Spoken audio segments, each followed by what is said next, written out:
Okay, तो सबसे पहले समझते हैं कि स्टॉक मार्केट क्यों बनाया गया। वेल, सिंपल लैंग्वेज में it is created for the benefit of our country, companies, और you can say the business of our countries and the for public. Country मतलब हमारे देश के लिए, हमारे देश के बिजनेस के लिए और लोगों के प्रॉफिट के लिए इसे बनाया गया। ये तीनों चीजों को, मतलब इन तीनों को किस प्रकार से स्टॉक मार्केट से फायदा होता है, इसको समझते हैं तो आप लोगों को अच्छे से समझ में आएगा कि स्टॉक मार्केट क्यों बनाया गया। सबसे पहला एग्जांपल लेते हैं किसी मतलब हमारे देश के बिजनेस को या फिर कंपनीज को, इसका क्या फायदा होता है स्टॉक मार्केट की वजह से। एक एग्जांपल से समझाता हूं मैं। एक कंपनी है XYZ कंपनी। अब मान के चलते कि उस कंपनी का टोटल नेटवर्थ लगभग 1,000 करोड़ का है, और लेकिन ये कंपनी अभी नेशनल लेवल पे है, लेकिन इसे अपने बिजनेस को इंटरनेशनल लेवल पे लेके जाना है। जो टोटल उसकी जो नेटवर्थ है 100 करोड़ की जगह पे वो चाहती है कि मेरी कंपनी 1,000 करोड़ की हो, इंटरनेशनल लेवल पे मेरा बिजनेस जाए।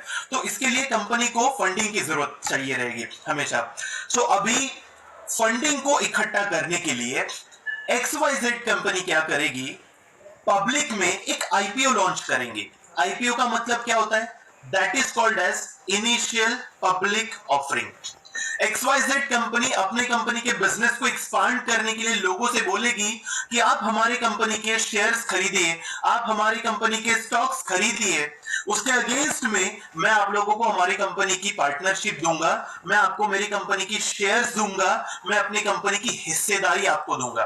सो यहाँ पे ये एक और बात समझ में आती है। शेयर का मतलब क्या होता है? किसी भी कंपनी के साथ में हिस्सेदारी, भागीदारी, पार्टनरशिप, उस कंपनी की ownership, that is called as a share. So XYZ company ने बोला कि आप हमारी कंपनी में इन्वेस्ट कीजिए, हम आपको हमारी कंपनी के कुछ शेयर्स देंगे, और अगर फ्यूचर में हमने बढ़िया बिजनेस किया, हमारी कंपनी अगर ग्रो होती है, तो आपने जो इन्वेस्टमेंट कर रखी है वो भी हमारे साथ साथ ग्रो होगी। सो लोगों को लगा XYZ कंपनी बहुत अच्छी है और यहाँ पर हमारा बहुत अच्छा फ्यूचर हो सकता है। फॉर एग्जाम्पल, कंपनी का हर एक शेयर 100 रुपीज का था, और लोगों ने अपना इन्वेस्टमेंट किया और इस कंपनी के शेयर्स को खरीद के रखे।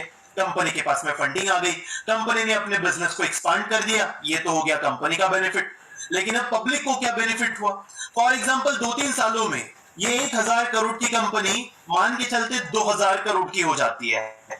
तो इससे क्या हो जाएगा? जिन लोगों ने 100 रुपीज को इन्वेस्ट किया था, अब उनका जो पैसा है वो 200 रुपए हो चुका रहेगा।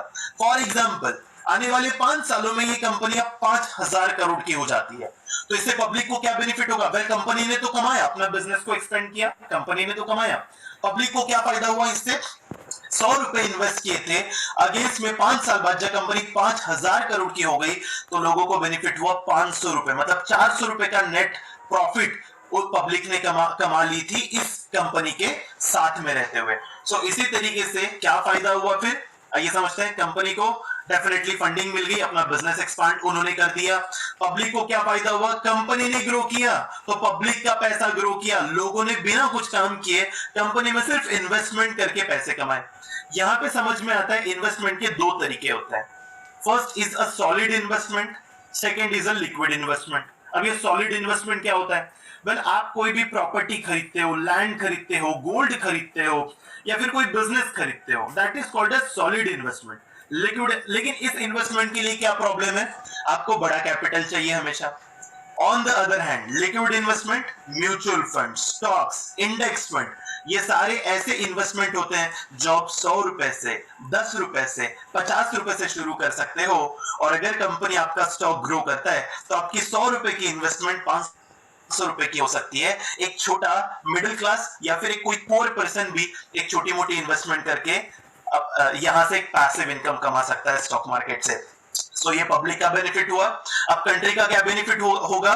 किसी भी कंट्री का अगर बिजनेस डेवलप हो रहा है, लोग डेवलप हो रहे हैं, लोग पैसे कमा रहे हैं, बिजनेस पैसे कमा रहे हैं, तो अल्टीमेटली उस देश का भी ग्रोथ होगी। और जब पब्लिक कमाएगी तो टैक्स पे करना पड़ेगा पब्लिक को।